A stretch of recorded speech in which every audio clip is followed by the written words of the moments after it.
How's it going, everybody? Welcome to week 3. We're kind of getting in the first sort of world religion this week, entering Abrahamic religion, starting with Judaism.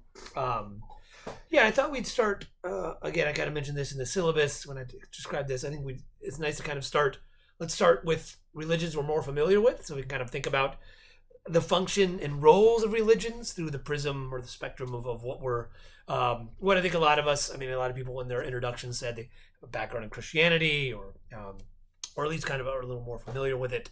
And obviously Judaism, Christianity, and Islam are all from the same sort of roots, tradition. So we can kind of start here, then we'll move on to other world religions as the semester goes on.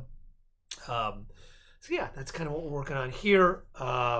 I uploaded I got read over everybody's Describe a Deity. Great job. I uploaded the Padlet to the student resources if you're interested to take a look at that. A lot of really good gods and goddesses described. Some nice famous ones: Athena, Zeus, right? Some Greek ones, some nice Egyptian gods: Isis and Osiris.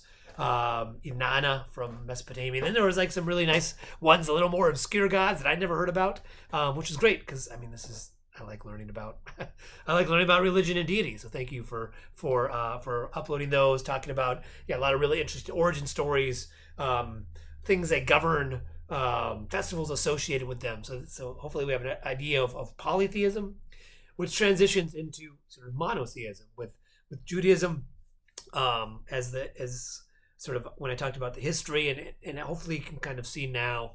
I'm going to sort of divide each, as we go through each religion, it's going to be kind of divided by the history of the religion, or historical context, if you will. Then the beliefs, what kind of text ideas are important to those, and then practices. So it'll be history, beliefs, practices. That'll be kind of the layout going forward. And Judaism is nice. Fits into those categories very well.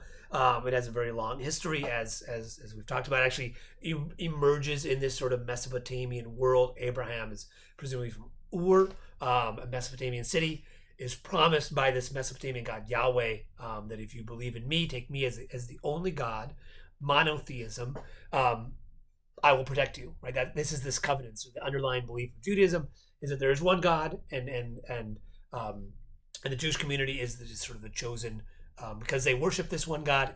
That God provides them with a nation, with protection, right? So that's a major belief there, that there's a connection between this group and Yahweh. That connection will remain throughout the other Abrahamic religions, Christianity and Islam. Yahweh, God, Allah is the same overarching deity. History there. So we talked about that. Sort of what we know about it through archaeology, through texts. That there was a group, that there's a Hebrew group who spoke a Hebrew language, wrote in Aramaic. That's what the Hebrew Bible is written in, the Tanakh. And there's archaeological evidence of cities being built there, Jerusalem, and the early temples. There's also a lot of history within the Tanakh of the Hebrew Bible about of kings, of establishing cities, of conflicts, obviously with the Egyptians in the early part, the Torah, and then also the Babylonians, Assyrians. And then the history of Judaism, we get a little more clearer when we get into the Roman period. That Judea was a part of the Roman Empire, and then there's a big revolt there. A lot of the Romans kind of wiped out that area, and this sort of brings out what is called the diaspora, spreading of Jewish community. And so we talked about that, and then the coming back, and then the how Jews have Judaism and Jewish communities have come back to Israel in the contemporary world, and that's where the nation of Israel comes from. So that's kind of the history of it. Hope you're a little familiar. Maybe some of you are familiar with parts of it. So that kind of fills in some of those gaps. The beliefs, again, I kind of went through the Tanakh and just kind of laid those out. I think, the Christians would call this Old Testament, right? But for Jews and Judaism, this is the Bible. There's this is the main one. There's 3 main parts: the Torah, Navim, and Ketuvim. I kind of tried to put the different books in there. The first one, the Torah, is where a lot of the laws are, the history, the origins, Moses, are connected there. A lot of commentaries on interpretations of what's being said in the Torah is what is called the Talmud, which is another sort of body of work of governing of beliefs, of Jewish beliefs. Nevi'im is a lot of the history, David and Goliath, all those kind of stories, and the connections between the neighboring societies is there. The Ketuvim is sort of a lot of the prayers, also some history, but the Psalms, which I think a lot of people are familiar with, are found there. A Song of Songs, various other writings as well. So hopefully you have a better idea of the division of those. And then practices. Again, I sort of talked about the synagogue, that at the Shabbat, the from sundown on Friday to sundown on Saturday. That's the Jewish holy period. Certain things, and there's a lot of laws of things you can and can't do. Again, I mean, this is, I think, at least all my Jewish friends. I mean, they range on the spectrum of go to synagogue and adhere to a lot of the of many of sort of the rites of Shabbat to kind of just sort of kind of going during just festivals or important ceremonies. So there's a wide range of how people practice in this, similar to Christianity, right?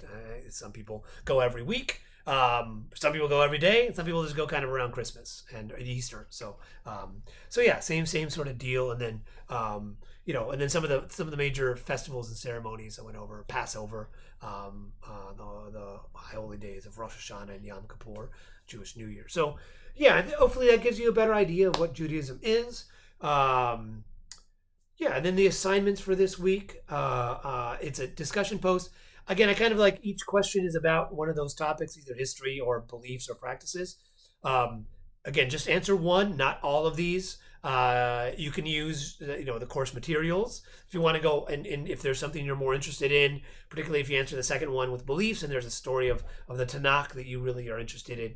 I gave you examples of the Psalms and the book of Job, but then if you want to go into Moses or Adam and Eve or any of those elements, feel free. Same with practices. If there's another festival you're really interested in or different Jewish practice that you're familiar with, please feel free to go and describe that. But just pick one of those. That's the important thing.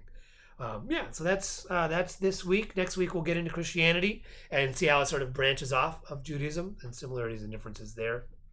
The last thing I want to mention is if you look at the student announcements, there's a study abroad Japan. If anybody's interested in study abroad, the deadline for being nominated for it is relatively soon. I think it's next week. So if you're interested, please, there's an email there on the flyer. Take a look if you're, or email me. I can give you more information about it. But yeah, study abroad is, if you're interested in going to Japan, there's an opportunity there. So great. Have a good rest of your week.